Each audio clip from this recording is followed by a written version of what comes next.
Look at this proud Australian Labradoodle mama with her 3-week-old puppies. This is Raven from the Shadow Pebbles litter. And in today's video, we are doing a week 3 update. We're going to tell you all about the puppies, what they've been doing, because this is a big change. They've moved. We're going to talk about the toys that are in here with them, and we're going to talk a bit about socialization and how it begins right with your breeder.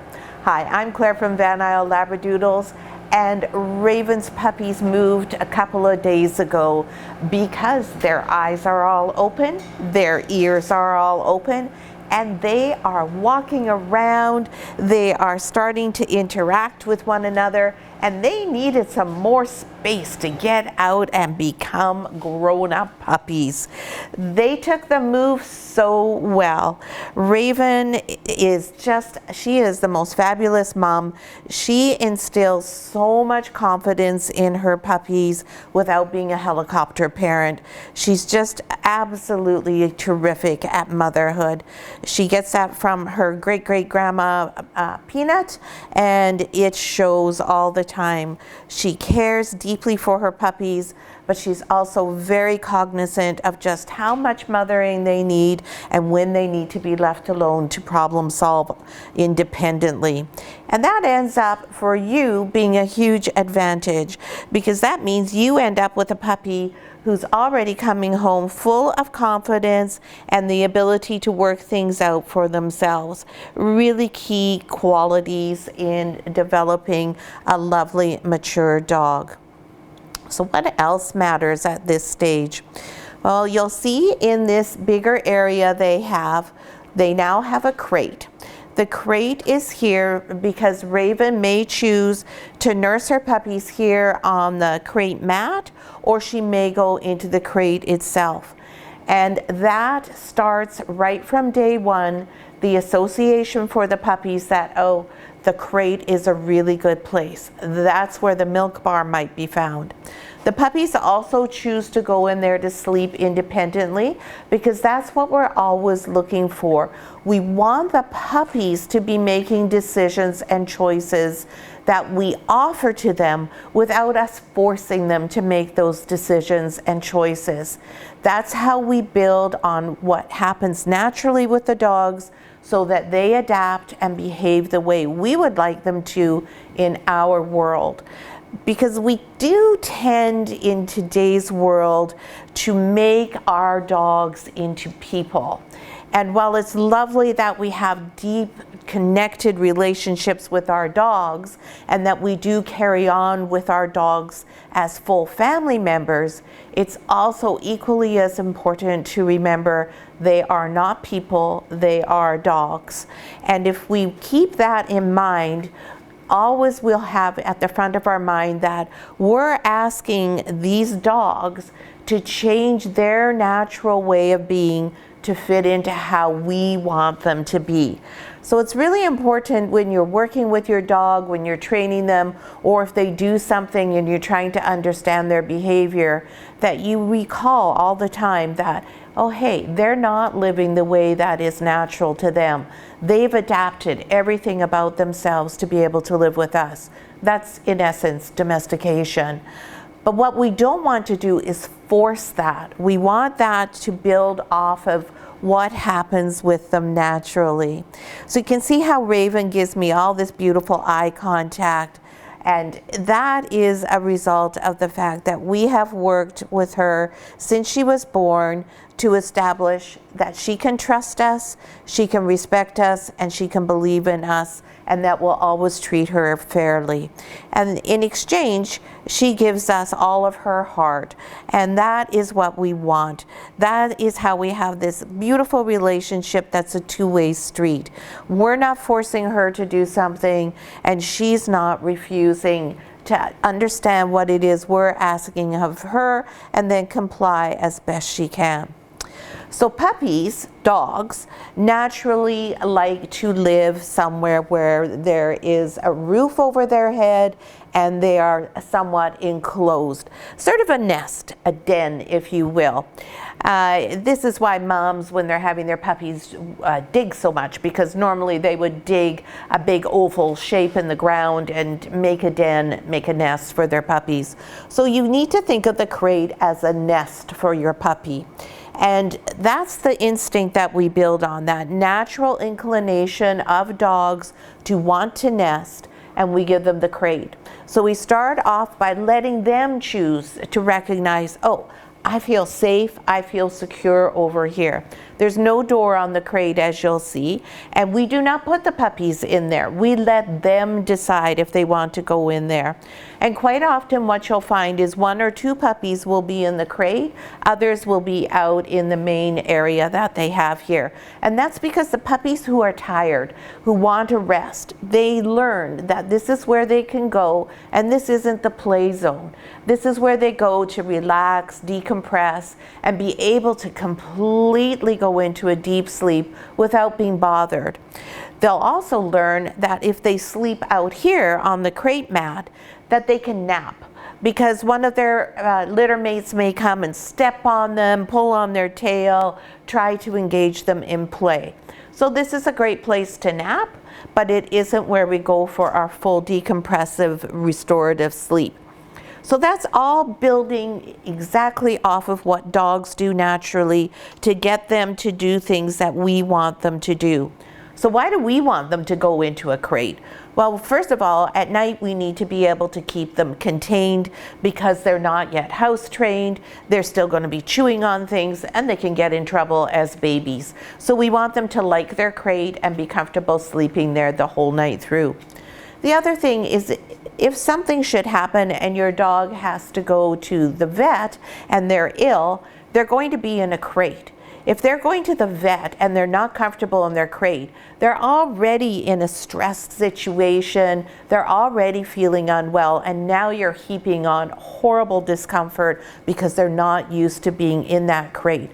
Whereas if their crate has always been a place of comfort and security, when they're in that uncomfortable position at the vet and not feeling well, they're not going to have that as an added stressor. And when your dog is sick, you want to remove all the stress that you possibly can. Well, hey, no matter what, you don't want your dog to be stressed. So similarly, you'll see we have pee pads wall to wall here, and that's to start developing, again, working on the basic instinct a dog has to not soil their sleeping or eating area so that they'll go off to the pee pads. Now these puppies at 3 weeks old, I'm not expecting them to go way over to the far corner. I'm expecting that they're going to make it to about here. That's why we have the pee pads everywhere. And when they're off playing farther away, I'm not expecting them to think, oh, this is where I'm playing, so I should just pee over here. That's going to come later in a few weeks' time. For now, my goal is that we work with their natural instincts to keep their sleeping and eating area clean by providing them an option to remove themselves and to learn that the pee pad is somewhere that you can go. The pee pad has a different texture, and they'll learn that texture, and that's what we're working toward here, is for them to become familiar with the texture of the pee pad and learning that pee pads are okay to go to the bathroom on. Goodness, Yellow, did you fall off there? Are you too big? You can see how much the puppies have grown. It's incredible. Now everybody, as I said, has their eyes open. We did not move the puppies until Mr. Green had his eyes open. He was the last one to open his eyes. His ears actually opened before his eyes.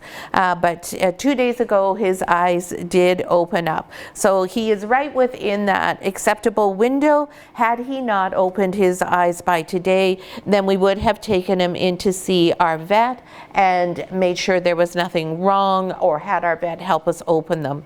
Well, I can tell that Mr. Green's eyes were fine and going to be able to open. You have to pry them open sometimes. He had one little tiny bit of skin that was holding it together, and there's no way I'm ever going to feel comfortable enough with doing that here at home. I'm always going to go to my vet for that. For all I know, it's going to bleed, or maybe it requires some sort of ointment that I don't have. Whatever it is, I always want to go to my vet for situations where I'm not 100% comfortable that I know what I'm doing. Now let's talk about toys, because already we can see somebody is playing with a toy over there. So if you watched our other litter update, that's Kinsey's litter for the Sky Gems, they turned 3 weeks old 2 days ago. And I really encourage, if you're getting a puppy, to watch all of the updates, because we tend to talk about different things. There'll be some overlap. Sorry, you had an icky on you. But there'll be different things in each one of the videos, and all of them are going to help you understand your dog a bit more. So in Kinsey's, we talked quite a bit about toys. Now the first thing I want to talk about with the toys here for the Shadow Pebbles puppies, hello Angel, is Mr. Monkey here. So Mr. Monkey is sitting up on the crate, and you'll see Mr. Monkey's quite big, and Mr. Monkey has big eyes. Oh, really? That's quite a conversation. They all have voices now. The purpose of Mr. Monkey is to have a new shape that looks like, maybe it's a dog, maybe it's a person, something different introduced to the puppies, so that they're not afraid. They can go and investigate at their own speed. And Mr. Monkey is going to start off on top of the crate so that the puppies can see him and they realize he's not a threat, and then I'll bring him down in a day, and then they'll start investigating him more closely. In the interim, we have a little miniature kind of monkey here, and this is, again, not too much bigger than they are, so easily can be interpreted as something similar to them. Soft, completely non-threatening, no squeaky intentionally, because I don't want to try and scare the puppies. This bit of rope is here in case anybody's feeling really enthusiastic about teething. More likely they're going to teeth on this soft bit here. But this is just to get them used to something different that resembles them in their living area. Now these other ones all serve a purpose. The smaller monkey here is more for pulling and tugging on. There is a squeaker in this one, fairly minor squeaker. The trick here is that Raven doesn't steal all their toys. Smaller than they are, lots of opportunities to make squeaking noises, and you'll see none of them are reacting because already they're desensitized to things like this. Totally fine with that. Soft, as I said, different textures, good to pull on. More than one can play with this monkey at one time. And then Mr. Zebra here, this is just really for them to investigate texture. He's soft, but he has corduroy rope around him. Then he has this little opening here that they can put their legs through. He may drag along with them. All sorts of unexpected things can happen with Mr. Zebra. Again, different feels on the mouth here, soft enough to easily chew. I think his squeakers are all dead. Yep, they are dead now. And you can see already red collars choosing to engage with the zebra here and gnawing on it. And what we want, because we want to encourage this, to teach them this is what you chew on, not me and not my furniture. We want it to be small enough and soft enough for them to be able to get it into their mouths easily. We don't want something that's so hard, like something rubber, that it's going to be frustrating for them and just cause them a lot of grief. And then finally, Mr. Tagger, who's a little bit worse for wear. He's crinkly. Crinkly sounds are something they're not used to, so it's really fun when they pick him up or they step on him, he's going to make that sound. So again, it's something soft. It's not so much that they're overwhelmed. It's just a gentle crinkling.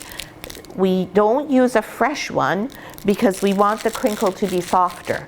We want all of these experiences to be gentle introductions to new experiences.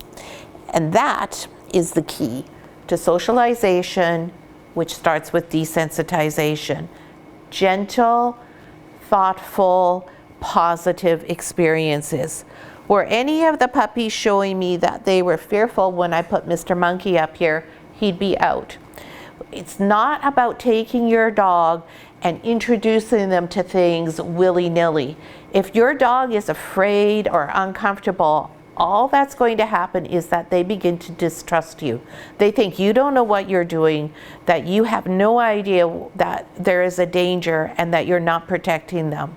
What you want to do is be the one who brings fun stuff. Whoops, Mr. Monkey. Now see, now I know nobody's scared of Mr. Monkey because he fell off and nothing happened. Nobody was worried about it. So after we do the video, we'll take Mr. Monkey down.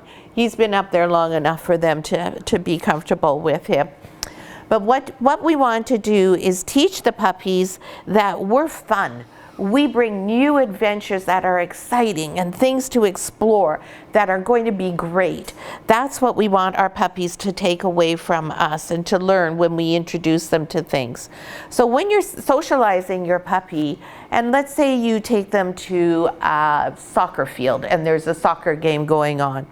It's going to be kids running around and cheering and yelling and whistles blowing, all things that they're, not perhaps too used to. So we don't want to march up with our young puppy and plop them right on the sidelines there. We want to start on the opposite side of the street. And we want to observe our puppy really carefully. Look for signs of stress. We want to look and see, oh, are they curious? Are they looking over there? Or are they going, oh, I'm not so sure. Where's their ears? Have they got their ears close down by their head because they're like, ooh? Or are their ears up and going, oh, what's that? You can tell your dog's expression. You know what your dog's saying by looking at their face. Look at their body. Is it tense? Is their tail sticking straight up? Or is their body relaxed and their tail doing a nice little soft wag? If you've got all of the buy-in where they're interested, then that's when you're going to cross the street. And you're going to keep talking to them and saying, oh, hey, Rover, look at that. Wonder what's going on. What a good dog. Isn't this great? And you'll give them a treat. And then you'll move closer and closer. And then during the game, if everything's fun and they like it and people come over and they're happy to have people pet them, that's an amazing, fantastic socialization experience. What you want, what the key takeaway is that your puppies wants to go to the experience and then that they enjoy the experience. Now what happens if your puppy is on the sidewalk and is going, ooh, I don't like this? Then what you're going to do is you're going to pick your puppy up and say, oh, hey, it's okay, Raven, not to worry. Come on, we'll go this way. And you'll turn around and you'll exit. And as soon as you're far enough away that your puppy looks relaxed again, you're going to give them a treat. And then the next day you're going to go back and you're just going to try and get closer and closer. It may take you 3 weeks before you cross the road, and that's totally fine. Your dog is not shy, your dog is not reactive, your dog is not dumb, your dog is not slow. Nothing is negative about that. It just means that your dog is not ready for that experience. Just like you may not like going and speaking in front of 100 people you don't know, whereas your spouse may think that that's the most fun thing that they could possibly do. I have girlfriends who have podcasts and they talk away and they interview people and they're so at ease doing that. They do TED Talks. That petrifies me. I am not comfortable doing that. I have friends who would never do what we're doing here, making this video. It's just because we're different and we all need to ease into it. So we don't want to force our puppy to be somebody they aren't. We want to celebrate who they are and then work towards letting them be the very best they can be. Now that they're in the doodle den, and if you listen to Kinsey's video, you'll find out why the doodle den is chosen for us to raise our puppies in as opposed to the middle of our house. While they're in here, they're going to start listening to all sorts of different things. We have many playlists that we play for them, so when your puppy goes home, they're completely comfortable with thunder and lightning, firecrackers, other dogs barking, traffic, construction, so on and so forth. So right now what they're listening to is just regular television. HDTV is something they will listen to. There are construction sounds. but mostly it's melodic, people just talking. And then from there, when that's comfy, we'll move to a sporting event. Sporting events are great because there's a lot of noise all the time. And then there's announcers who are going, oh, he shoots, he scores, or oh no, he fumbled the ball. And you see how Raven is looking at me going, huh, wonder what she's talking about. Whereas the puppies are not paying any attention. So that's what we want to be in the background of their lives. We want them to hear it. We want to start with a low volume and increase it so that we gradually get them more and more accustomed to things like that. So if you have your dog and let's say you're at a farmer's market and you stop at a patio restaurant and there's lots of people talking, or there's a band playing and everybody's, yay, great, I love that song, that your dog's not going to respond in a negative way or be afraid. The Raven just says, oh, wonder what I did, that was so good. What did I do? I was a good girl. Yay. She says, I heard mommy say yay. This is what you want. This is how you want your dog to respond, so that they're happy and enjoying circumstances with you. Not that they're, oh gosh, I hate that. So that's all the first part of socialization and desensitization. Oh, and you can see if you're yellow collar here, and what we do when we're interacting with toys is we learn how to use them as a pillow, because our heads are so full of so many brains that they really need something to rest on. He's quite a character, that one. All right, so let's go through the puppies and talk about their weights. If we can have Raven get off of me here. Raven wants to talk about Raven. Raven's doing fabulously. As I said, she's the best mom in the whole world. Raven is very agile. So you see this X-Pen we have here, it's only 2 feet tall. And normally the moms have their own area away from the puppies that they can sleep in. For Raven, that doesn't suit her. She just simply jumps out and jumps in. So we just leave her door open all the time. She also is very tolerant if other dogs come to look at her puppies. We now let our dogs come and sniff the puppies as long as Raven is happy with it. That again is helping the puppies get used to having other dogs. Now you see how they're playing here? We got black collar trying to engage silver collar there. Normally when they play, that's what they do, they fall over. But we got lots of playing going on now, growling and barking. And Raven, if we can just get you to move off a little bit there so I can get your puppies, if that's okay with you. You can sit right beside mommy if you want. Yeah, you want to sit right there? Good girl, I love you. What a good girl you are. There you go. You can have Mr. Zebra. Oh no, you don't want Mr. Zebra. Okay. Now, we'll just get everybody's weights here. And we'll start with Mr. Blue Collar. Hello, my handsome.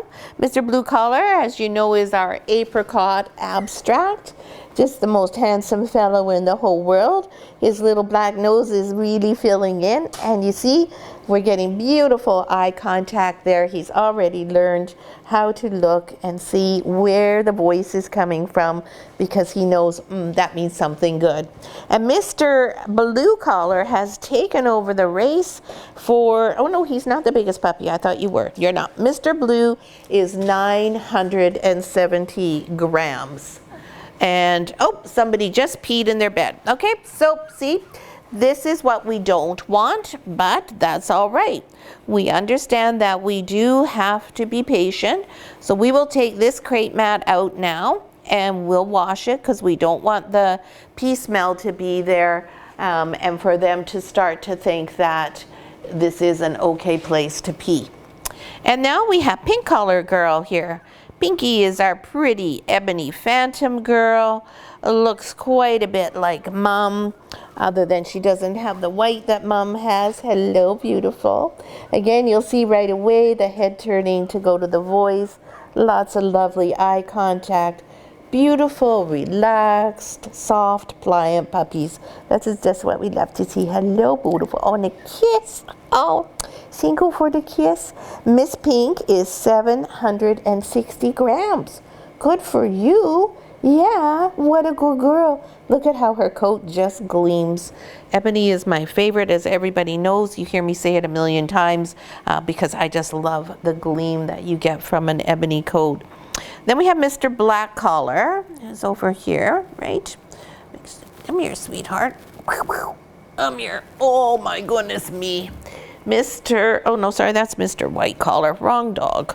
Mr. Black. Oh, here you are, Mr. Black. Oh, that's right, because you have white on your face. That's right. Oh my goodness, I got you mixed up with your brother. Here we go. Mr. And you are a caramel, because you can see he has a brown nose, so that makes him a caramel rather than a red or an apricot. And again, we got that nice eye contact. And he is tied with Pink Collar at 760 grams. And you were just having so much fun playing. Oh, more kisses. Oh, I get more kisses. Thank you. I love you. Now we go to Red Collar Girl. There we go. And I think I just said that you were a boy, didn't I? And you're a girl. Oh, sorry. Oopsie. Black Collar Girl, not boy. Black is usually for boys. I get confused when we have the collars on the wrong genders. And also with 3 litters, I tend to get mixed up easily as to who is who. Yes. Hello, and here is our pretty Red Collar Girl. Hello. And she is a red party. I think I told you she was an apricot party before, but if we look at the depth of her color, I think we're probably going to say that this is a red girl as opposed to an apricot. The only difference with those two is the hue. So it really depends, and the color tends to strengthen and deepen. This little girl's so cute with her 2 bullseyes. And Miss Red is 920 grams. Well, that doesn't seem like a kiss. That seemed like a little bit of a chew. Yes, you're wanting to play, aren't you? I love you. Then we have Yellow Collar. Yellow Collar, who's using the monkey as his pillow there. Hello, how beautiful. Hello. Raven just came in from going outside. Hello. And here is Mr. Yellow Collar, our chocolate party boy. And Raven is like, let's not look at him. Let's only look at me. That is a quality that both her Mama Dottie and her Grandma Ripple have, where me, except for Raven has the sweetness of also recognizing there are others in the world, whereas Grandma Ripple is really only about Ripple. Okay, you just sit on me. We'll just lift the puppy up a little higher. So Mr. Yellow Collar is 940 grams. There you go. Yes, you sit on Mommy's lap. That's a girl. You're so funny. Then we've got our little tiny guy, Mr. Green, who we waited so patiently to open his eyes. This little guy, oh my gosh, he's got the sweetest little self. It's like he knew that we were all waiting on him. He just, when you pick him up, other than the fact that right now his mom's there we go, he just usually melts right into your arms. Now this guy looks like he's definitely red. Yes, you can see me, I'm right here. Yes, I'm right here.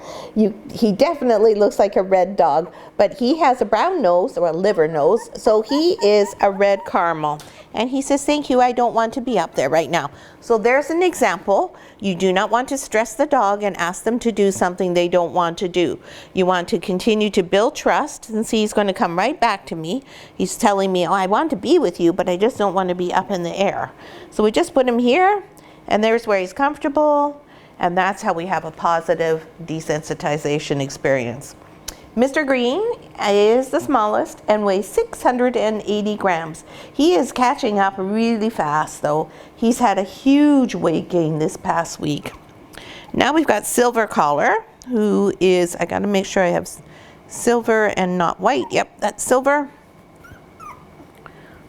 Okay, you don't go that way, I don't want you to fall. Silver Collar is our beautiful, this is a red puppy. Nice black nose. Yeah, you can see, so a lot of these puppies I was saying were apricot are turning to red as they darken, as they get older. And Mr. Silver is 910 grams. And oh my goodness, life is just so exhausting, isn't it? Yes, good puppy. And last but not least, we have White Collar. And White Collar is now the biggest puppy in the litter. And White Collar is our beautiful, just so shiny, ebony. Whoops, now Mr. Green wants to go back down. There we go, we help him. our ebony abstract. Look at all those pretty white markings, the white on the chest, and I just love the white on the face. This is such a beautiful puppy. And now the biggest puppy at 1.06 kilograms. Woohoo, first one to beat the 1 kilogram mark. Yeah, you're the winner. So that's all the puppies. That's our update for this week. We hope you have a second and can post a couple of comments if you have time. Give us a thumbs up if you don't have time to make a comment. Ask any questions that you have. I'm happy to answer them for you. And next week, we are going to be talking a bit more about socialization and all sorts of different things that we'll have introduced the puppies to. And they'll probably be really sticky icky because we'll probably be starting to introduce solid food next week. So that is going to be another big change in the puppies' lives. We hope you enjoyed the video. As I said, I really encourage you to watch all of our playlists. We've got 3 litters right now. We have this one and the Sky Gems, who are just 2 days older.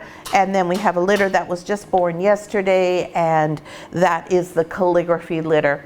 And I tried to give you some different information in each one, so you may find it really helpful when you're getting a puppy to watch all through all of them. Thanks so much for watching, and we'll see you again next week.